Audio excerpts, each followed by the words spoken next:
យ៉ូហានចំពោះ3ខ15និងខ16ខ15ដើម្បីឲ្យអ្នកណាដែលជឿដល់កូនមនុស្សនោះមិនត្រូវវិនិច្ឆ័យឡើយគឺឲ្យមានជីវិតអស់កលជានិច្ចវិញខ16ត្បិតព្រះទ្រង់ស្រឡាញ់មនុស្សលោកដល់ម្លេះបានជាទ្រង់ប្រទានព្រះរាជបុត្រាទ្រង់តែមួយដើម្បីឲ្យអ្នកណាដែលជឿដល់ព្រះរាជបុត្រានោះមិនត្រូវវិនិច្ឆ័យឡើយគឺឲ្យមានជីវិតអស់កលជានិច្ចវិញខគម្ពីរប្រចាំថ្ងៃសូមព្រះប្រទានពរព្រះចាត់បុត្រានាមថាព្រះយេស៊ូយាងមកស្រឡាញ់ប្រោនឹងអន់ទុក្ខទ្រង់រស់នឹងស្លាប់ដើម្បីលុបបាបខ្ញុំឯភ្នោតោទេនោះបញ្ជាក់ថាព្រះខ្ញុំទ្រង់រស់ដោយព្រោះទ្រង់រស់ខ្ញុំមិនខ្លាចទេថ្ងៃស្អែ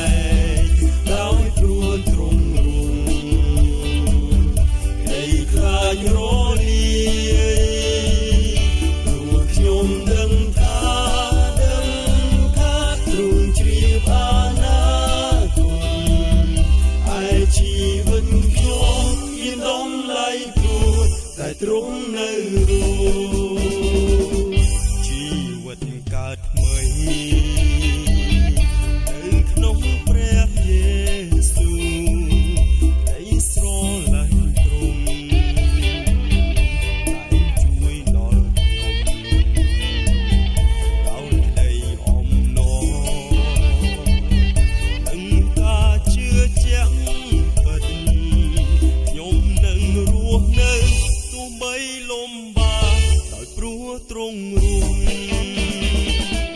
ដោយព្រោះទ្រង់រស់ខ្ញុំមិនខ្លាចទេថ្ងៃស្អែកដោយព្រោះទ្រង់រស់នៃខ្លាចរលាយព្រោះខ្ញុំដឹងថាទ្រង់ជ្រាបអនាគតឯជីវិតខ្ញុំមានតម្លៃព្រោះតែទ្រង់នៅរស់សូមព្រះប្រទានពរ